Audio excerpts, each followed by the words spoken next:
Hello everyone, কেমন আছেন? আমি ভালো আছি। আজকে আপনাদের সঙ্গে শেয়ার করছি কিমার তরকারি, মাটন কিমা। প্রথমে কড়াই গরম হয়ে গেছে। 3 ছোট চামচ আমার ছোট পলা। আমি এটা একবার ভাবছি মাপাবো কতটা হয়, তো খুবই কম তেল এটা। প্রথমে তেল গরম করব। চিকেন কিমাটা আপনাদের দেখাই। আমি যে জায়গা থেকে চিকেন কিমা আনি, ওরা বলে একদম ধোবেন না চিকেন কিমাটাকে, এত সুন্দর করে কেটে দেয়। তাও আমি না ধুয়ে একবার পারি না, রাস্তার জিনিস তো ওপর ওপর করে একবার ধুয়ে নিই। এটা চিকেন কিমা। তেল গরম হয়ে গেছে। দুটো বড় বড় পেঁয়াজ। আমি এখানে কিছু ফোড়ন দিলাম না।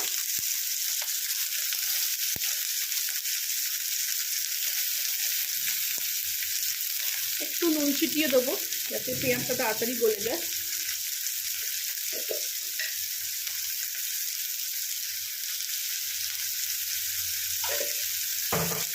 আজকে একদম মেঘলা করে আছে।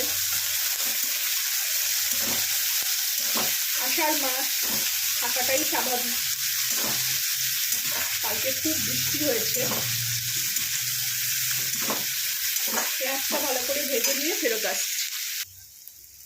একটু আঁচটা জোরে দিয়েই পেঁয়াজটা ভালো করে ভেজে নিলাম। এরপরে তো মাটন কিমা কষানো হবে, তখন পেঁয়াজ আপনি আপ গলে যাবে। এবার এখানে আমি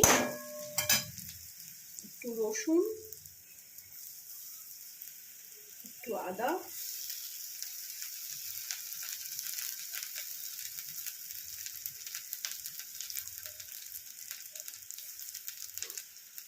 কটা চেরা কাঁচা লঙ্কা, টমেটোগুলো আমি এরকম ভাবে না কেটে দুফালা করে রেখেছি।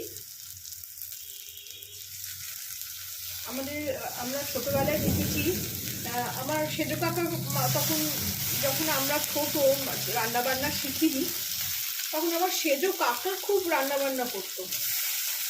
আর না, তখন টমেটো এইভাবে মানে হাতে কচলে দেওয়ার মানে চল ছিল। কোনোদিন দেখিনি কি টমেটো কুচিয়ে রাখা হয়েছে। একটা দিয়ে একটু জল দিয়ে দিলাম, এটাকে মিলিয়ে নিই।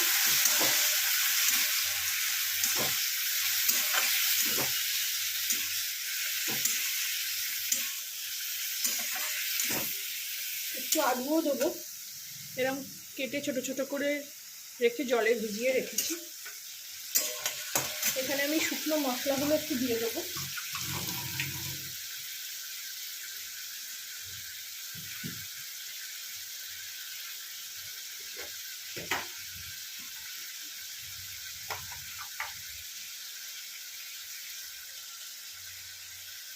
হলুদ,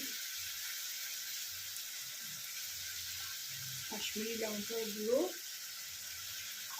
জানি না বর্ষা বলে বোধহয় কাশ্মীরি লঙ্কাগুলোকে আমি ঢালা পাকিয়ে যাচ্ছি। আর একটু ধনে গুঁড়ো।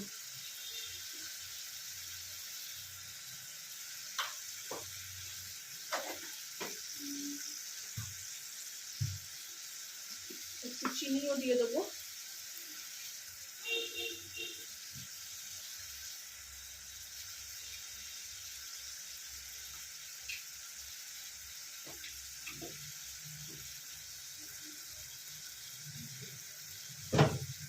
এবার আমি মাছটাকে একটু জোরে দিয়ে এগুলোকে ভালো করে কষিয়ে নেব। এবার একটু ভেঙে ভেঙে ভেঙে ভেঙে করবো, তারপরে টমেটোগুলো তাড়াতাড়ি গলে যাবে।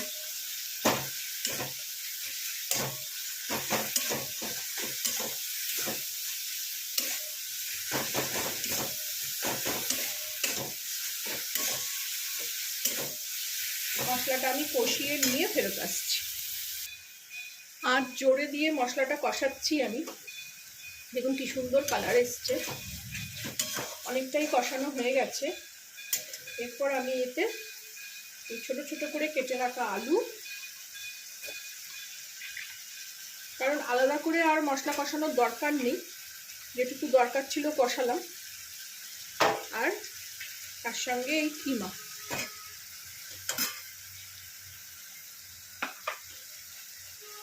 একসঙ্গে দিয়ে এবার কষাবো।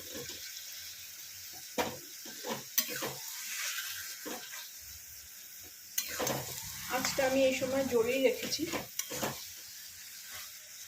কিমাটা যেহেতু ফ্রিজে ছিল, ডিপ ফ্রিজে, বরফটা এখনো, বরফ কেটে গেছে কিন্তু একদম ওই জমে আছে।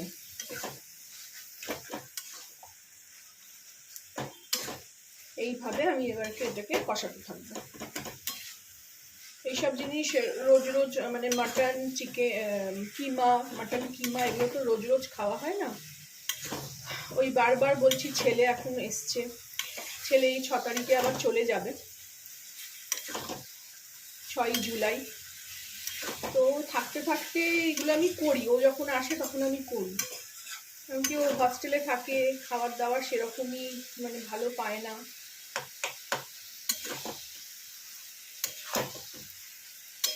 এইটাকে আমি এবারে এরকম মিশিয়ে নিলাম। একটু নুনও দিয়ে দেবো এই সময়। এবার কষাতে কষাতে বাকি রান্নাটা করি। এর থেকে যেহেতু মাটন, একটু জলও বেরোবে।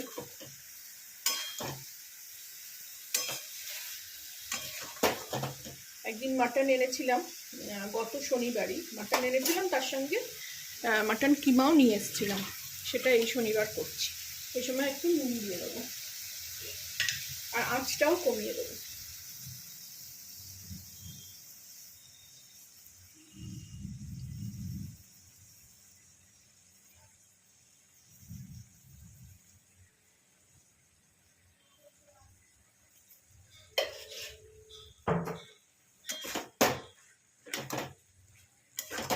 নুনটাও মিলিয়ে দিয়ে এবার আমি ঢাকা দিয়ে দেবো।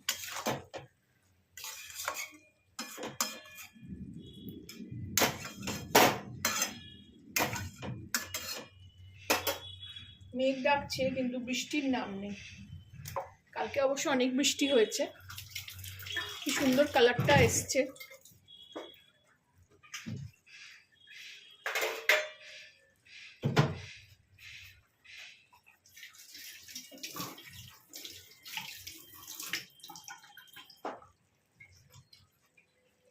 এখানে শসা কেটে রেখেছি, এই যে এগুলো এবার রাখবো বাটিতে ধুয়ে নিয়ে। এই দেখুন জল বেরোনো শুরু হয়ে গেছে, এবার এটাকে আমি ঢাকা দিয়ে দেবো।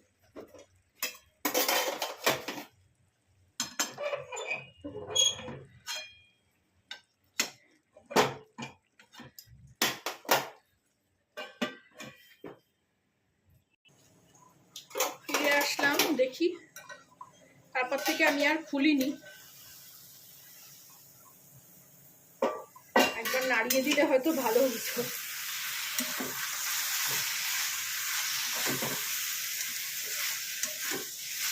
আমি এই জন্য না কম আঁচে রান্না করি, আর তার সঙ্গে আনুষঙ্গিক কাজগুলো আমার এদিক ওদিক করে হয়ে যায়।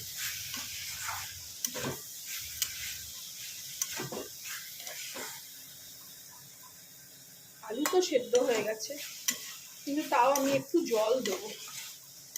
চিকেন মাটন সেদ্ধ হতে একটু সময় লাগে, সে কিমাই হোক না কেন আর মেটেই হোক না কেন। বেশি দেবো না, অল্প দেবো।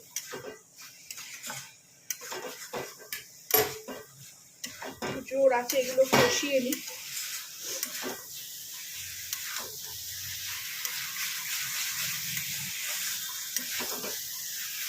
খুব ভালো কিমাটা দেয় আসলে, শুকনো একদম, দেখুন বেশি জলও বেরোবে না।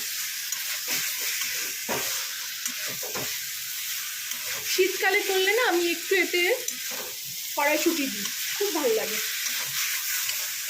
আপনারা না চাইলে এর মধ্যে ছোট ছোট করে মেটে কেটেও দিয়ে দিতে পারেন, চর্বি হলেও দিতে পারেন, কারণ আমি তো ওগুলো বেশি খাই না। যেদিনকে মাংস এনেছিলাম সেদিনকেই খাওয়া হয়ে গেছে। এবারে আমি এতে একটু জল দিয়ে দেবো।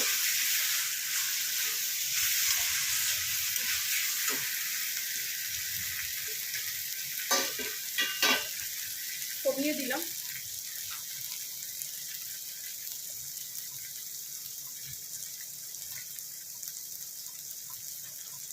থালাটা গরম আছে, আর একটু দেবো।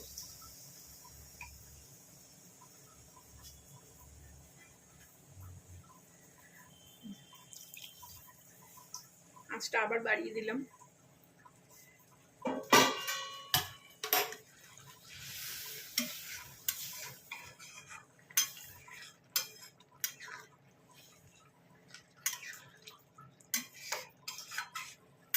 নুনটা টেস্ট করে দেখি, আশা করি হবে। খুব ভালো গন্ধ ছাড়ছে।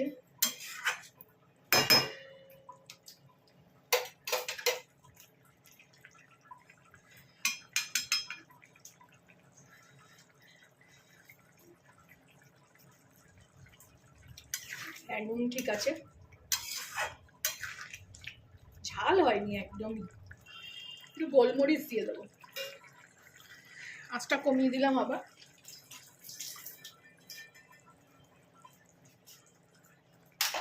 এবার এখানে আমার হাতে তৈরি গরম মশলা,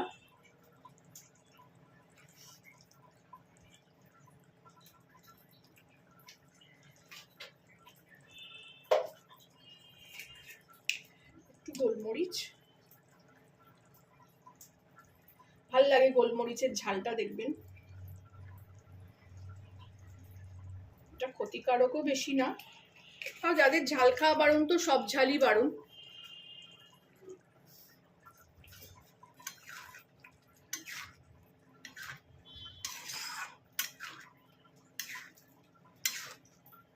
কালারটা কত সুন্দর হয়েছে।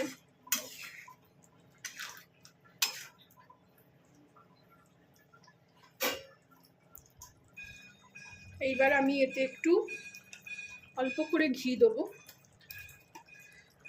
পতঞ্জলি ঘি, ছোট আনিয়েছি। এবারে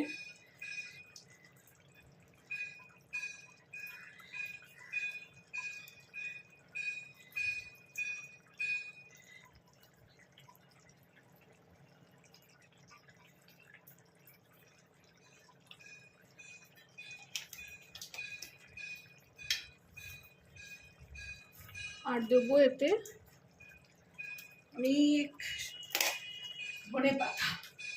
প্রথমে এই ডান্ডিগুলো দেব,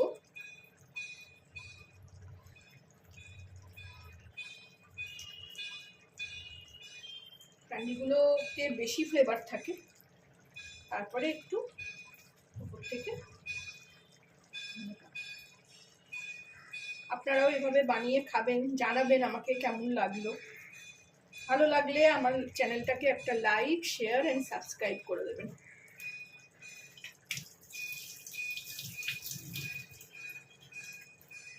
এটা আমি আবার একটু ঢাকা দিয়ে দেবো, একটু নাড়িয়ে দেবো।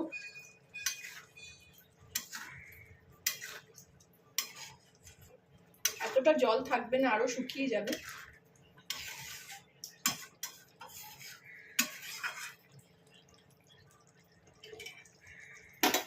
একটু ধনে পাতা রেখেছি, একদম ওপর থেকে আবার দিয়ে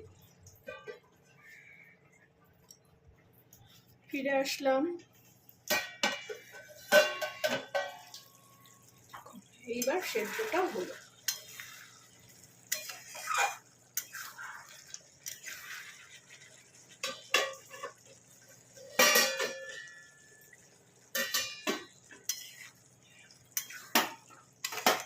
কালারটাও কত সুন্দর হয়েছে, খুব সুন্দর গন্ধও ছাড়ছে।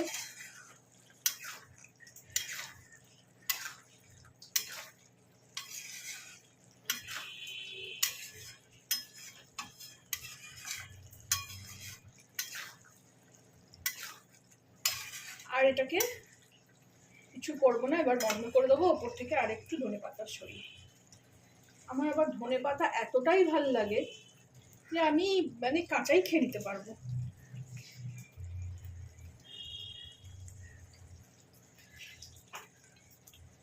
গ্যাস অফ করে দিলাম।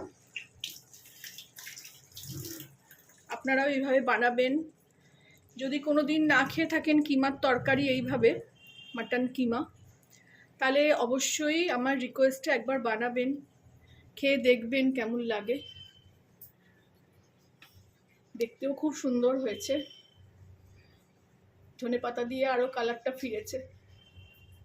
সবুজ রংটাই এমন, সবুজ জিনিসটাই এমন। Thank you for watching.